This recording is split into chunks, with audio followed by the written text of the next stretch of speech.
Nama Saul adalah salah satu tokoh paling kontroversial dalam sejarah agama Samawi. Dalam tradisi Yahudi, ia dipandang sebagai raja pertama Bani Israel yang berakhir tragis karena pembangkangan dan kegagalan moral. Dalam tradisi Kristen, ia dikenal sebagai Paulus, tokoh sentral, penyebar ajaran gereja yang justru ditolak oleh banyak komunitas Yahudi dan bahkan diperdebatkan oleh sebagian kalangan Kristen sendiri. Sementara, dalam pandangan para ilmuwan Muslim, Saul atau Paulus bukanlah nabi dan tidak memiliki otoritas wahyu sama sekali, bahkan dianggap sebagai sumber penyimpangan besar dalam ajaran Tauhid Nabi Isa alaihissalam. Perbedaan pandangan ini melahirkan fakta mengguncang yang jarang dibahas secara jujur dan terbuka. Dalam kitab suci Yahudi, Saul digambarkan sebagai raja yang pada awalnya dipilih oleh Tuhan melalui Nabi Samuel. Namun, tidak lama kemudian, Saul melanggar perintah Tuhan dengan bertindak menurut hawa nafsunya sendiri. Ia tidak taat terhadap instruksi ilahi dalam peperangan dan berani melakukan ritual yang bukan haknya. Akibatnya, Tuhan murka dan mencabut keberkahan dari kepemimpinannya. Saul kemudian diliputi kegelisahan dan ketakutan hingga akhirnya mati dalam keadaan hina. Dalam literatur Yahudi klasik, Saul bukan hanya gagal, tetapi juga menjadi simbol pemimpin yang ditolak Tuhan. Kutukan ini melekat kuat sehingga Saul tidak dijadikan teladan, bahkan sering disebut sebagai peringatan keras bagi Bani Israel tentang akibat pembangkangan terhadap wahyu. Dalam tradisi Kristen, Saul justru diangkat kembali dengan identitas baru sebagai Paulus. Ia diklaim mengalami penglihatan spiritual dan bertobat, lalu menjadi penyebar ajaran Yesus ke seluruh dunia Romawi. Namun fakta yang jarang diungkap adalah bahwa Paulus tidak pernah bertemu langsung dengan Nabi Isa alaihissalam ketika beliau hidup. Seluruh ajarannya dibangun atas pengalaman pribadi yang tidak disaksikan oleh para hawariyun atau murid setia Nabi Isa. Bahkan, sebagian murid utama seperti Yakobus dan Petrus pernah berselisih keras dengannya. Banyak sejarawan Kristen mengakui bahwa ajaran Paulus membawa perubahan drastis dari ajaran Nabi Isa yang asli, terutama dalam konsep ketuhanan penebusan dosa dan penghapusan hukum Taurat. Inilah sebabnya mengapa sebagian komunitas Kristen awal menolak Paulus dan menganggapnya sebagai perusak ajaran. Ilmuwan Muslim sejak berabad-abad lalu telah mengkritik keras posisi Saul atau Paulus. Dalam pandangan Islam, Nabi Isa alaihissalam adalah seorang nabi yang membawa tauhid murni dan syariat untuk Bani Israel. Tidak pernah ada ajaran bahwa Isa adalah Tuhan atau anak Tuhan. Al-Quran menegaskan bahwa Isa hanyalah hamba dan utusan Allah. Para ulama Muslim melihat bahwa perubahan ajaran dari tauhid menjadi trinitas, serta konsep penyaliban sebagai penebus dosa bukan berasal dari Nabi Isa, melainkan dari pemikiran Paulus. Ia dianggap memasukkan filsafat Romawi dan keyakinan pagan ke dalam ajaran langit, sehingga melahirkan agama baru yang berbeda dari risalah asli. Fakta mengguncang lainnya adalah bahwa Yahudi menolak Paulus karena dianggap berkhianat terhadap Taurat, sementara sebagian Kristen memuliakannya secara berlebihan. Di tengah dua ekstrem ini, Islam mengambil posisi kritis dan seimbang. Islam tidak mengakui Saul sebagai nabi dan tidak mengakui Paulus sebagai rasul. Semua klaim wahyu setelah Nabi Isa alaihissalam tanpa sanad kenabian dianggap batil.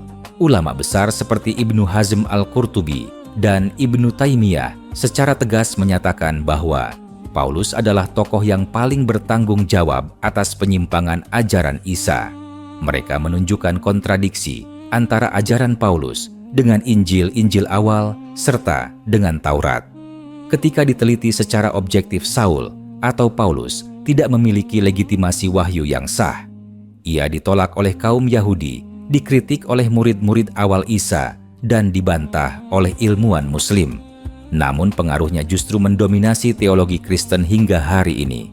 Ini menimbulkan pertanyaan besar, apakah ajaran yang diikuti miliaran manusia saat ini benar-benar bersumber dari wahyu atau dari interpretasi seorang tokoh kontroversial. Islam hadir untuk meluruskan sejarah dengan mengembalikan Isa alaihi salam kepada kedudukannya yang mulia sebagai nabi dan menyingkap peran manusia yang telah mengubah ajaran langit. Fakta ini mengguncang karena membuka tabir besar dalam sejarah agama. Saul yang dikutuk dalam tradisi Yahudi dimuliakan dalam tradisi Kristen dan dibongkar kesalahannya oleh ilmuwan Muslim.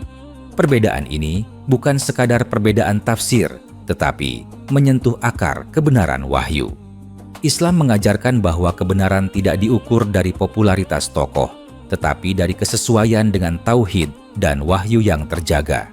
Dengan memahami fakta ini, umat diajak berpikir kritis, jujur, dan adil dalam menilai sejarah agama tanpa fanatisme buta.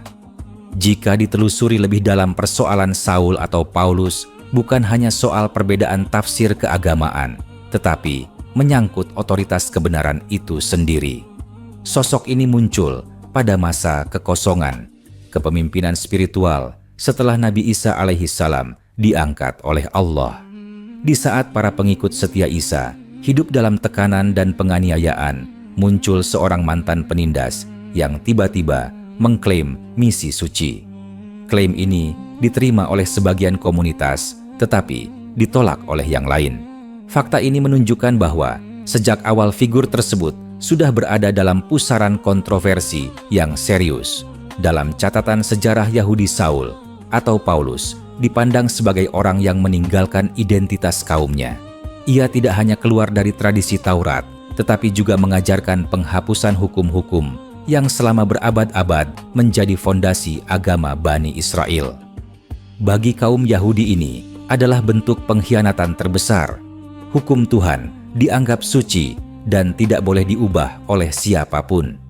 Ketika Paulus mengajarkan bahwa hukum tidak lagi relevan, maka ia otomatis diposisikan sebagai musuh ideologis. Oleh sebab itu, tidak mengherankan jika namanya menjadi simbol penyimpangan dalam pandangan Yahudi. Sementara itu, dalam komunitas Kristen awal terjadi ketegangan internal yang jarang disampaikan ke publik. Para murid Nabi Isa yang hidup bersama beliau mengajarkan kesalehan, ketaatan hukum, dan tauhid. Namun, ajaran Paulus justru menekankan keselamatan melalui kepercayaan semata. Perbedaan ini menciptakan konflik teologis yang tajam. Bahkan, dalam beberapa naskah kuno, terlihat adanya perdebatan keras antara kubu pengikut Paulus dan kubu pengikut murid-murid Isa. Seiring waktu, ajaran Paulus lebih dominan karena didukung kekuasaan politik Romawi. Ilmuwan Muslim melihat dominasi ini bukan sebagai kemenangan kebenaran, melainkan keberhasilan strategi. Ketika agama dijadikan alat kekuasaan, maka suara asli para nabi seringkali disingkirkan. Para ulama mengkritisi bagaimana ajaran Isa yang sederhana dan lurus berubah menjadi sistem teologi kompleks yang sulit dipahami orang awam. Mereka menilai bahwa ini bukan ciri wahyu, tetapi ciri filsafat manusia. Wahyu selalu membawa kejelasan dan kesederhanaan, sedangkan rekayasa manusia melahirkan kebingungan. Al-Quran secara tidak langsung membantah ajaran Paulus dengan menegaskan bahwa setiap manusia bertanggung jawab atas dosanya sendiri. Tidak ada konsep dosa warisan dan tidak ada penebusan melalui pengorbanan manusia lain. Prinsip ini menghancurkan fondasi utama teologi Paulus. Ulama Muslim menjelaskan bahwa konsep penyaliban dan keselamatan universal adalah adaptasi dari mitologi kuno yang telah ada sebelum masa Isa. Dengan kata lain, ajaran ini bukan hal baru, tetapi daur ulang kepercayaan lama yang dibungkus nama suci. Fakta yang lebih mengejutkan lagi adalah adanya perbedaan mencolok antara ucapan Nabi Isa dalam Injil-Injil awal dengan surat-surat Paulus. Dalam banyak kesempatan, Isa menegaskan kepatuhan kepada Tuhan yang Esa dan pentingnya amal saleh. Paulus justru menekankan iman tanpa amal sebagai syarat keselamatan. Kontradiksi ini menjadi titik kritis dalam kajian ilmiah modern. Banyak akademisi non-Muslim pun mulai mempertanyakan otentisitas ajaran Paulus dan dampaknya terhadap wajah agama Kristen. Islam tidak hanya mengkritik, tetapi juga menawarkan rekonstruksi sejarah yang lebih konsisten. Isa ditempatkan sebagai nabi besar dalam garis kenabian Ibrahim, Musa, dan Muhammad.